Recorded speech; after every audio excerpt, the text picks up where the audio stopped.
No. Oh, no. Why is it that everybody likes to shit on the Switch 2 and then they go out and buy it anyway? The Switch 2 just launched, and as you might have heard, there was a lot of criticism around that launch. A lot of YouTubers made videos about that they will, under no circumstance, buy the Switch. The Switch 2 is a scam. Why I'm not buying this Nintendo Switch 2? Switch 2 sucks. Nintendo sucks, and so do you. I'm not buying the Switch 2. Why I'm not buying the Switch 2 at launch? Do not buy the Nintendo Switch 2. So as you can see, there was a lot of videos criticizing Nintendo Switch 2 and telling you that you should not buy that console. There actually is some justified criticism for the console. For one, it has quite weak specs in comparison to other consoles like the PS5 or the Xbox or PCs. Okay, that's quite justified. Also, it's just an iteration on the previous Switch. And Nintendo is actually known to be quite innovative. So this is the first time they really break from that tradition and just iterate on the console. That's not quite true. They released different versions of the Switch before and different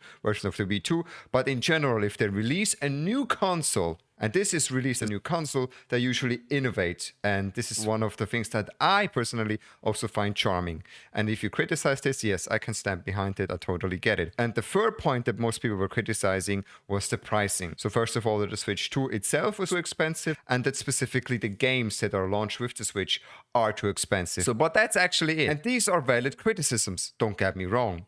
But now what's hilarious is that despite people really are advocating for not buying the Switch, they just went out and bought it anyway. And honestly, this is not surprising to me at all. Because first of all, let's say something very controversial. The Switch 2 actually is great. It's actually a cool thing. Right? You might disagree with this. And like I said, there's some valid reasons why you want to disagree, but in the end, hey, it's a gaming console from Nintendo. Nintendo usually makes great games, and the stuff they do is usually fun and cool. So of course, people just gonna buy it. There's nothing wrong with that. What I think is the problem is that it has become cool to just hate on things on purpose. So why is that? Why do people tell you not to buy it and then they go out and they buy it? I believe it's the way how social media and online content in general incentivizes dramatic and more negative content. Negative news create a very deeply strong emotional reaction in people, which gives attention. And of course, these platforms all drive on attention. So it's really incentivizing content that is very divisive or extreme. We have known this for many years.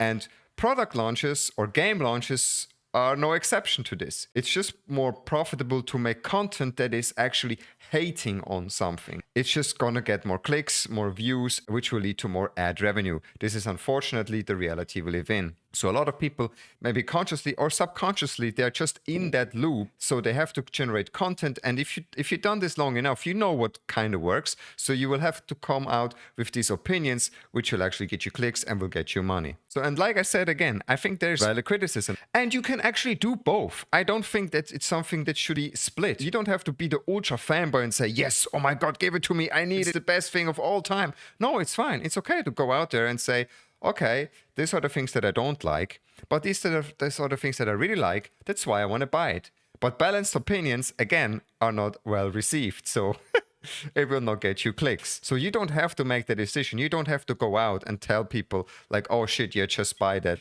Don't buy it and then just go and buy it. Nintendo really did not oversell the console to get this much hate, in my opinion. It was very clear what you're getting. It's not that they're going to sell you just they're going to promise you the world and then they won't deliver on it. We got a new Mario Kart, which is amazing. I mean, Mario Kart is one of the greatest games of all time. Heck, just for that one, I want to buy the fucking Nintendo. And this has been the case years and years ago. Like with the GameCube, you also had the launch title. I think it was Super Mario Sunshine. Heck, I just bought that shit only for that one game. And that's fine. And you can criticize this and say, okay, that's greedy and that's too expensive and whatever, all of this. It's valid.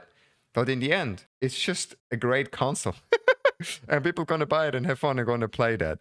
So this is fine. And with our boy Mudahar, it's actually really funny how they played out in real time. Him first saying, oh yes, you should not buy it. Okay, to be fair, he said just don't pre-order it. But then like 3 days after launch, he literally bought the thing.